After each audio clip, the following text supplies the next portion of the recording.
The year is 636 AD. The Sassanian Empire is a titan. For 400 years, it has ruled over half of the known world. Its kings are called the King of Kings, and its heavy cavalry, the cataphracts, are the tanks of the ancient world. To the outsider, Persia looks invincible. It had brought the Roman Empire to its knees just a few years prior. But looks are deceiving.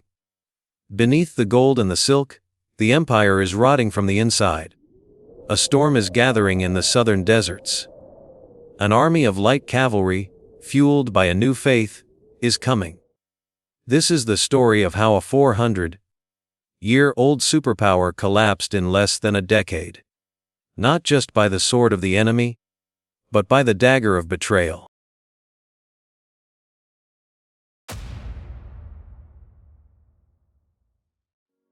To understand the fall, we must look at the success.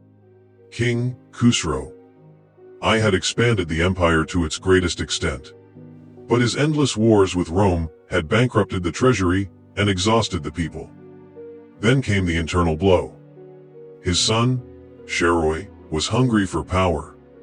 In 628 AD, Shiruyeh did the unthinkable. He murdered his own father to take the throne. But he didn't stop there. Paranoia consumed him. To ensure no one could challenge him, Shiruyeh ordered the execution of all his brothers. 17 Sassanian princes were slaughtered in a single week. It was a suicide mission for the dynasty. When Shiruyeh died of the plague just months later, there was no one left to rule. The empire fell into anarchy. In just 4 years, 12 different rulers took the crown, including 2 queens. Persia was a headless dragon, bleeding out.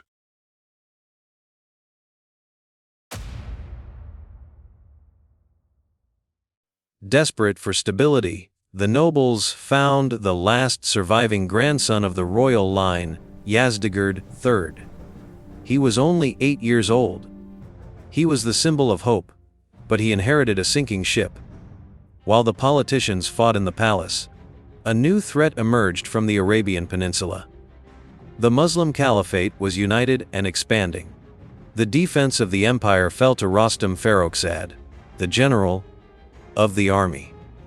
Rostam was not just a warrior, he was an astrologer.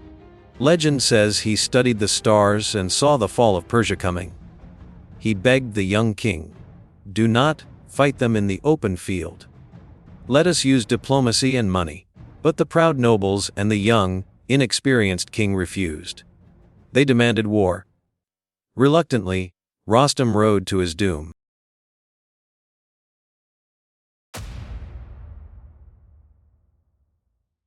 The decisive clash happened at Al-Qadisiyah. On paper, it was a mismatch. Rostam commanded perhaps 100,000 men and 33 massive war elephants. The Arab army was a third of that size. For the first 2 days, the Persians dominated. The Arab horses were terrified of the elephants. The Sassanian heavy cavalry pushed them back. It looked like a victory. But on the 4th day, destiny intervened. A massive sandstorm erupted, blowing directly into the faces of the Persian soldiers, blinding them. Under the cover of the dust, Arab warriors infiltrated the lines and cut the girths of the elephants' saddles. The pain-maddened beasts turned around and trampled their own army. In the chaos, General Rostam was found resting near his tent, trying to shelter from the storm. He was struck down. When the soldiers saw the head of their legendary general on a spear, the Persian line collapsed. The gateway to the capital was now open.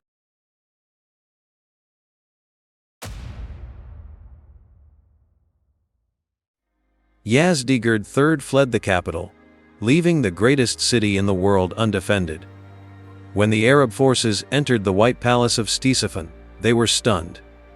They found storerooms filled with so much musk and camphor that they mistook it for salt. But the greatest tragedy was cultural. On the floor of the Great Hall lay the carpet of Baharestan. It was a masterpiece, woven with gold and silver, embroidered with rubies and emeralds to look like a spring garden in full bloom. It was huge, over 27 meters wide. To the conquerors, it was just booty. They cut the masterpiece into small pieces with scissors and divided it among the soldiers. The fragmentation of that carpet was the perfect symbol for the empire shattered, divided, and gone forever.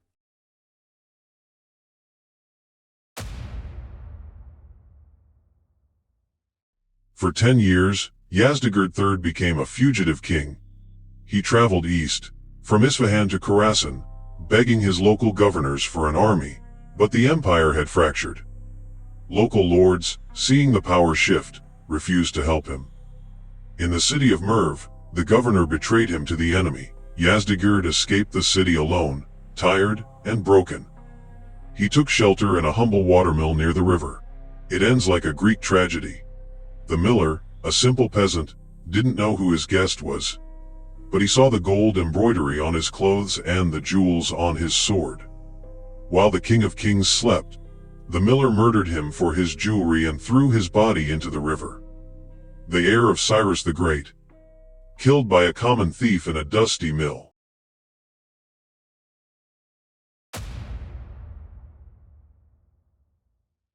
The Sassanian state was dead. Iran was conquered. But this is where the story takes a unique turn. Unlike Egypt or Syria, which became Arabized, Persia did not disappear. The Iranians accepted the new religion, but they kept their language, their culture, and their identity. They became the administrators, the artists, and the scholars of the Islamic Golden Age. As the poet Ferdowsi would later write in the Shahnameh, reviving the memory of these kings, the empire fell, but the soul of Iran survived. The eagle had fallen, so the phoenix could rise. Do you think the Sassanian Empire could have survived if Shiruyeh hadn't killed his brothers? Or was the collapse inevitable? Let me know in the comments. If you enjoyed this tragedy of history, please like and subscribe to History of Us.